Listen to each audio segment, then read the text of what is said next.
Have you ever heard of a book that literally nobody can read? Not the world's best codebreakers, not the most powerful computers, nobody.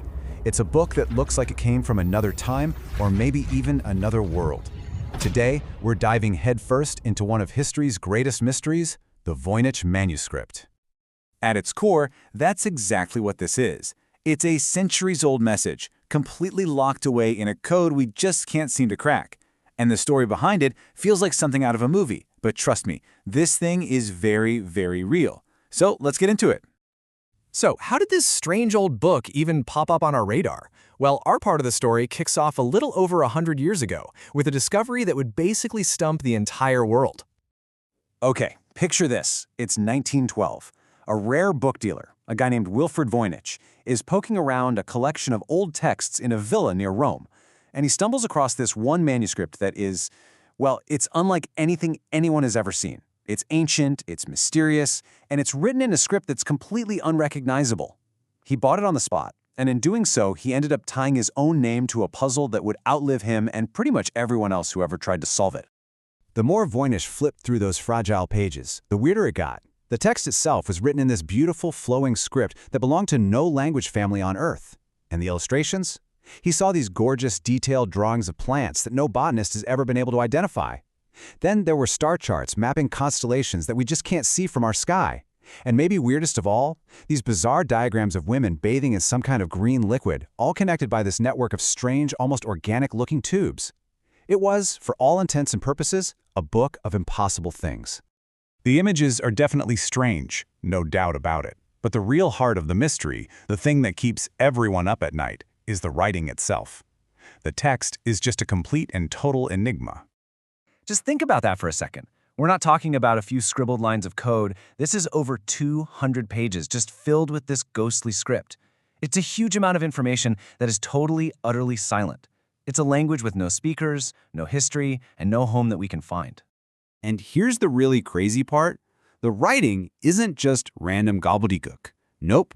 When you analyze it, it follows all the rules of a real language.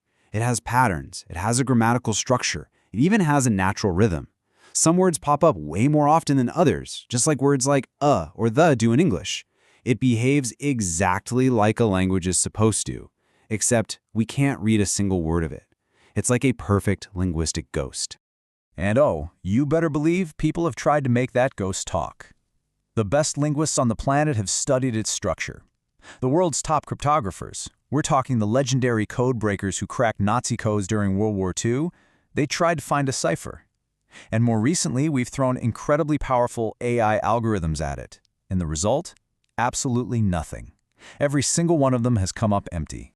So, okay, if the language is a dead end, maybe the pictures have some clues, right? Well, when you turn your attention to the drawings, the mystery somehow gets even stranger. We go from an unknown language to what really looks like an unknown world. The whole manuscript is just this gallery of the impossible. I mean, the plant section is full of things that seem like pure fantasy. They'll have the roots of one plant, the leaves of another, and the flower of something that doesn't even exist. The astronomy section has zodiacs and star charts, but they don't match any celestial event we know of. And then you get back to those bathing women, which some people think might show some lost understanding of biology or even alchemy. And that's the question that just haunts everybody who gets their hands on this thing.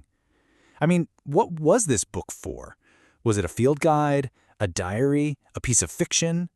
The pictures feel so scientific and deliberate, but they show a reality that just isn't ours. What kind of secret knowledge was so important that it had to be written down, but so dangerous that it had to be hidden like this? You know, when there are no clear answers, human imagination tends to fill in the blanks. And over the last 100 years, the theories about what the Voynich Manuscript is have gotten almost as weird as the book itself. All right, so one of the more down-to-earth theories is that it's a kind of coded manual on women's health from the Middle Ages, and that all those weird plants are actually recipes for herbal medicines, a practical but hidden explanation. Then you have the people who think it's an alchemist's secret journal, a guide to finding the philosopher's stone or the elixir of life, with all the secrets hidden in code so only the worthy could read them. A really popular one is that it was made by some forgotten genius, maybe even someone as brilliant as Leonardo da Vinci, who was using a personal code to protect his revolutionary ideas from the rest of the world. And then, of course, you get the big one, Some people look at those alien plants and those strange stars, and they come to one conclusion. The book isn't from our world at all. It's an extraterrestrial artifact. But maybe the most chilling theory, the one that really gets under your skin, isn't any of those. It's the idea that the book just wasn't written for us. That maybe this is the last surviving piece of a lost culture, a forgotten branch of humanity whose language, science, and way of seeing the world are now completely alien to us. The last whisper from a world that's completely vanished.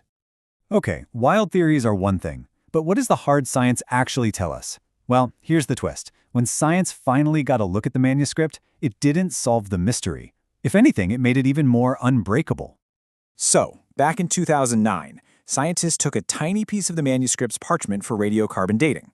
The results were mind-blowing. The vellum the book is written on dates all the way back to the early 15th century, somewhere between 1404 and 1438. This thing is a genuine artifact from the Renaissance. And this is absolutely crucial. This proves the Voynich Manuscript is not a fake. It's not some elaborate prank that Wilfred Voynich cooked up. This is a real 600-year-old mystery. Whoever made this all those centuries ago was completely serious.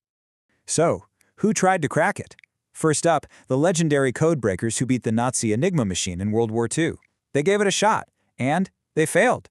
Next, cryptographers at the CIA and the NSA took a crack at it. They failed too. Finally, the unbelievable power of modern military computer algorithms was unleashed on it. And guess what? They all failed too.